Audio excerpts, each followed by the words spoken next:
பார்க்க போகிற டாபிக் என்னென்னா மொனார்கி. மொனார்கினா வந்து இப்போ வந்து ஒரே ஆள், அதாவது ஒரே ஒரு கிங் இருப்பார். அவர் கீழே தான் எல்லாமே. He's a supreme ruler. அவர் வந்து அவர் சொல்கிறது தான் சட்டம் அப்படின்னு சொல்லுவாங்கல்ல, அந்த மாதிரி.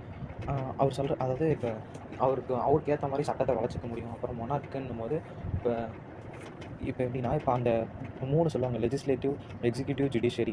இந்த 3 பவருமே ஒரே ஆள்கிட்ட இருக்கிறது தான் மொனார்கி. அதான் பேஸ் லைன். அதாவது இப்போ நம்ம பார்க்குறது வந்து ஃபார்ம்ஸ் ஆஃப் கவர்மெண்ட் கிட்ட அப்படி. அதாவது மொனார்கி, அரிஸ்டோக்ரஸி, டெமோக்ரஸி, டைரானி, இது 4 தான் நம்ம பற்றி பார்க்க போகிறோம். மொனார்கின்னு பார்க்கும்போது இது இங்கே இமேஜ் இருக்கும். அதாவது அவர் கீழே தான், அவர் தான் வந்து சுப்ரீம் ஒன். அவர் பேரில் தான் எல்லாமே இருக்கும். இப்போ இங்கிலாண்டுன்னு பார்க்கும்போது இங்கிலாண்டில் அந்த மாதிரி தான்.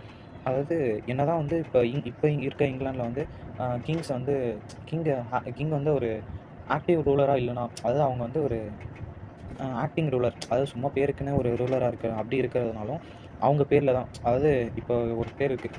இப்போ நேம் எக்ஸாம்பிள் எடுத்துக்கிட்டிங்கன்னா, இப்போ கோகுல்னு ஒருத்தர் இருக்கார். அவர் ஒரு நாட்டோட கிங்னா அவரோட பேரில் தான் எல்லாமே ரன் ஆகும் அப்படின்றது தான் இது. அரிஸ்டோக்ரஸின்றது வேற ஒன்றும் இல்லை. அரிஸ்டோக்ரஸின்றது ரூல்டு பை ஃபியூன்னு சொல்லலாம். மொனார்கின்றது ரூல்டு பை ஒன்று, அரிஸ்டோக்ரஸின்றது ரூல்டு பை ஃபியூ. ஆனால் இந்த அரிஸ்டோக்ரஸின் போது இதில் இருக்க எல்லாருமே வந்து ஏதோ ஒரு செக்டார்ஸ்னு எடுத்துக்கும் போது, இப்போ ஏதோ ஒரு துறைகளில் வல்லுநர்களாக இருக்கலாம், இல்லைன்னா அந்த அதாவது அரிஸ்டோக்ரட்டோடைய பசங்களாக இருக்கலாம். அரிஸ்டோக்ரட் அவங்களுக்கு இருக்க நாலேஜஸ் மூலயமா, அதுவும் இல்லாமல் அவங்க வந்து ஒரு சுச்சுவேஷன்ஸை கையாளுறது, அந்த மாதிரி அரிஸ்டோக்ரட்ஸ் வந்து கிங் ஆகுது. இதை வந்து பிளாட்டோ வந்து போன வீடியோவில் பார்த்துருப்போம்.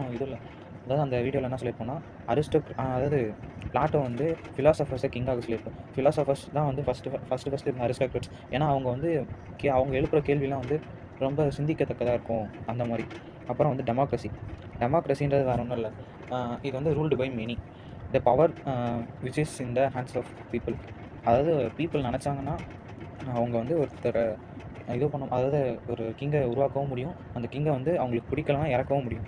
அப்படின்றதான் டெமோக்ரஸி வந்து இப்போ எந்தெந்த நாட்டில் மேக்ஸிமம் எல்லா நாட்டிலையும் இருக்குது டெமோக்ரஸி. மொனார்கிக்கு எக்ஸாம்பிள் பார்த்தோம்னா நார்த் கொரியா, அதாவது அவங்க வந்து கிங் ஜாங் உன் அவர் சொல்லலாம். அடுத்தது வந்து டைரானின்னும் போது இந்த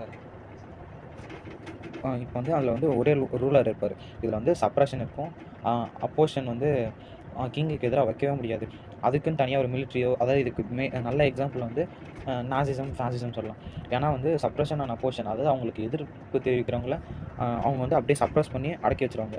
அப்படின்னும் போது அங்கே வந்து அவங்கக்கிட்ட வந்து நம்மளால் எதுவுமே பண்ண முடியாது. இப்போ எக்ஸாம்பிள் எடுத்துக்கிட்டோம்னா, இப்போ நம்ம நாட்டில் வந்து அந்த டைரானி இருக்குது அப்படின்னா, அவங்க சொல்கிறது தான் சட்டம். அவங்க என்ன சொன்னாலும் அதை நம்ம கேட்டு தான். நம்ம வந்து ஒரு ரெவல்யூஷனோ ஏதோ பண்ணோம்னா நம்ம வந்து ரீசன்ஸ்னால் இப்போ வந்து நம்மளை தேச துரோகிகளாக கருதி நம்மளை தூக்கிலிடுவாங்க. அந்த மாதிரி டைரானின்றது. நம்ம வந்து அப்போசிஷனே பண்ணாமல்